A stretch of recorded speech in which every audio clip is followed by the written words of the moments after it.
안녕하세요. 제 이름은 김은주입니다. 오늘은 정말 기가 막힌 이야기를 들려드리려고 합니다.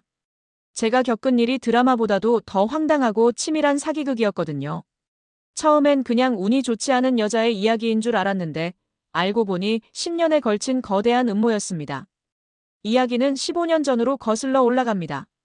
저는 28살에 남편과 결혼했어요. 남편은 정말 좋은 사람이었지만 시어머니는 처음부터 저를 곱게 보지 않았습니다. 결혼 첫날부터 시집살이가 시작됐어요. 새벽 5시에 일어나서 시어머니 식사 준비하고 온 집안 청소하고 빨래하고 남편이 회사에 간 사이엔 시어머니의 심부름꾼이 되어 장보기부터 은행 업무까지 도맡아 했습니다. 그런데 더 기가 막힌 건 시어머니가 저에게 한 달에 용돈을 10만 원씩 주면서 고마워해라 하는 거였어요. 제가 결혼 전에 받던 월급이 250만 원이었는데 말이죠. 남편에게 하소연해봐도 엄마 성격이 원래 그래. 조금만 참아달라는 말뿐이었습니다. 그렇게 3년을 버텼는데 남편이 교통사고로 세상을 떠났어요. 갑작스러운 일이었습니다. 그때 제 나이가 31살이었어요. 남편의 죽음으로 받은 보험금이 3억 원이었는데 시어머니가 갑자기 돌변하더라고요. 은주야, 우리 아들 보험금 절반은 내가 받아야 하는 거 아니야? 내가 그 애를 키웠는데. 처음엔 농담인 줄 알았어요. 하지만 시어머니는 진지했습니다. 매일같이 찾아와서 보험금 절반을 달라고 우겼어요. 법적으로는 제가 수급자였지만 연일 계속되는 시어머니의 압박에 지쳐서 결국 1억 5천만 원을 드렸습니다. 소송하기도 싫었고 빨리 그 집에서 벗어나고 싶었거든요. 돈을 받자마자 시어머니는 연락을 끊어버렸어요. 남편 제사도 연락하지 않더라고요. 그때 정말 허탈했습니다. 3년간 그렇게 부려먹더니 이제 필요 없으니까 버리는 거구나 싶었어요. 하지만 저는 그대로 주저앉지 않았습니다. 남은 보험금 1억 5천만 원으로 뭘 할지 고민하다가 강원도 춘천에 있는 작은 펜션을 인수했어요. 서울 집은 팔아서 종자돈으로 보탰습니다. 처음엔 정말 힘들었어요. 청소부터 요리, 손님 응대까지 모든 걸 혼자 했거든요. 새벽 4시에 일어나서 아침 식사 준비하고 객실 정리하고 점심 준비하고 다시 객실 정리하고 밤 11시가 되어서야 잠자리에 들 수 있었어요. 손톱은 항상 깨져 있었고 손등은 세제 때문에 부르터 있었습니다. 하지만 손님들이 정말 깨끗하고 음식도 맛있다며 만족해하는 모습을 보면서 보람을 느꼈어요. 점차 입소문이 나기 시작했고 예약이 밀려들기 시작했습니다. 2년째 되니까 흑자로 돌아섰어요. 그때부터 본격적으로 사업을 확장하기 시작했어요. 춘천 펜션이 자리를 잡으니까 강릉에 두 번째 펜션을 열었고 그 다음엔 경주, 부산, 제주도까지. 10년이 지나니까 전국에 8개의 펜션을 운영하는 사업가가 되어 있었어요. 물론 쉽지만은 않았습니다. 직원 관리부터 시설 보수, 마케팅까지 모든 걸 배워가면서 해야 했거든요. 특히 코로나 시기엔 정말 힘들었어요. 매출이 10분의 1로 줄어들면서 직원들 월급도 제대로 못 줄 뻔했습니다. 하지만 정부 지원금과 온라인 마케팅으로 위기를 극복했어요. 10년 후, 제가 41살이 되었을 때였어요. 갑자기 시어머니에게서 연락이 왔습니다. 10년 만이었죠. 은주야, 그동안 잘 지냈니? 아, 내가 사업 잘 된다고 들었더라. 축하한다. 처음엔 무슨 바람이 불었나 싶었어요. 하지만 본론은 따로 있었습니다. 은주야, 너 혼자 살기 힘들지? 내가 정말 좋은 사람 하나 알고 있는데 소개시켜줄까? 단호하게 거절했어요. 어머니, 저는 지금 혼자서도 충분히 잘 살고 있습니다. 재혼 생각 없어요. 하지만 시어머니는 포기하지 않았어요. 일주일에 한 번씩 전화해서 같은 이야기를 반복했습니다. 그러다가 급기야 춘천 펜션까지 찾아왔어요.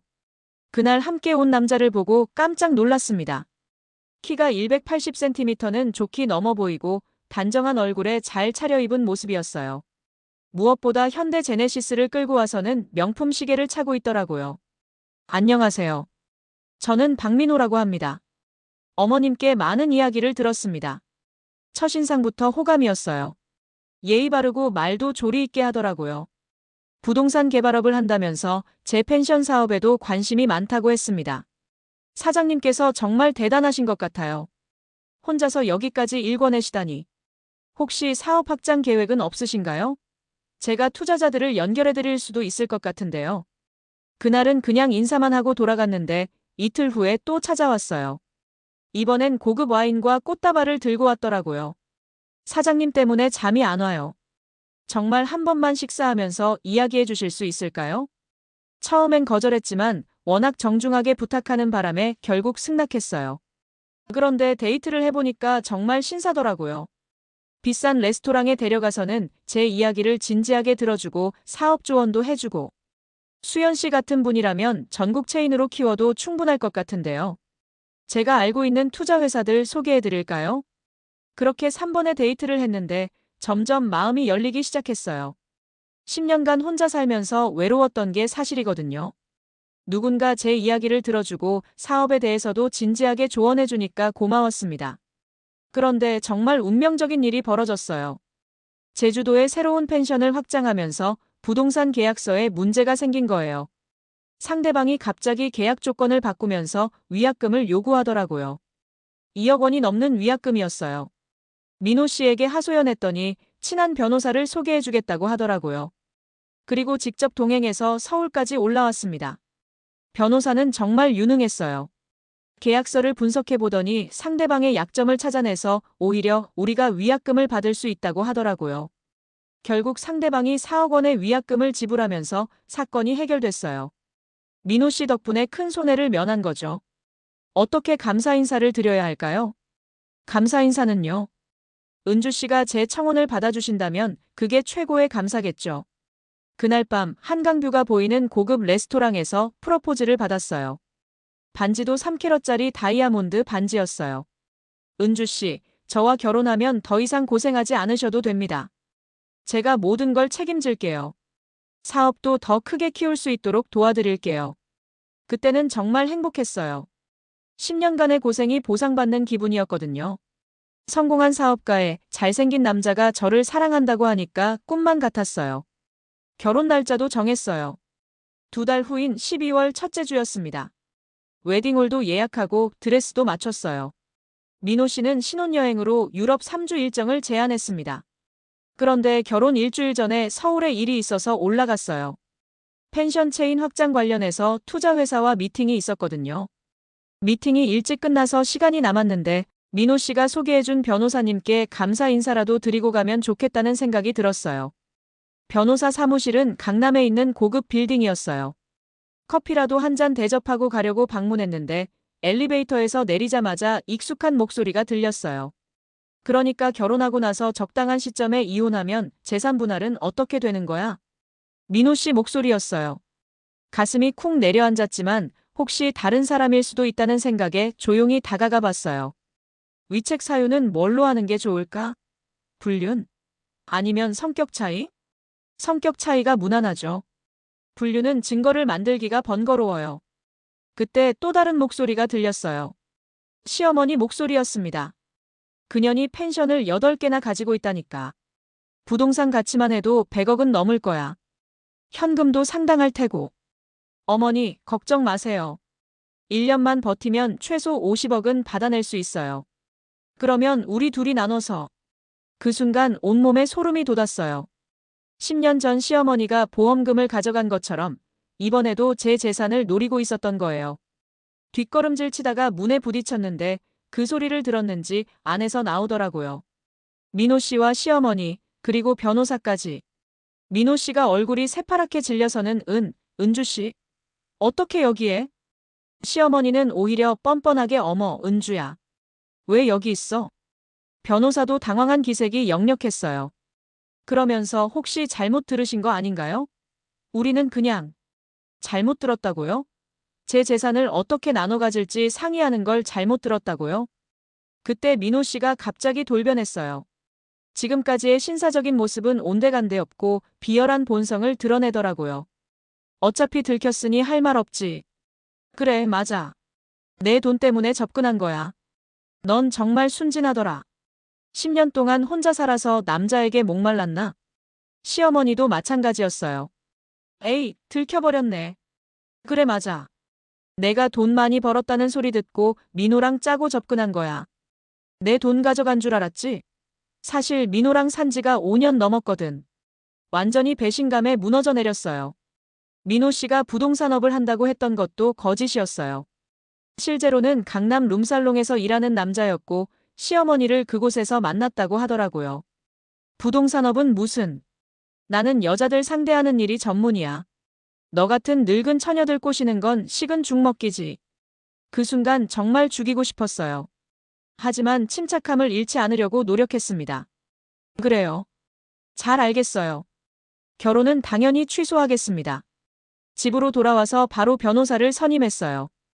이번에는 제가 직접 알아본 유능한 변호사였습니다. 사기죄로 고소장을 준비하기 시작했어요.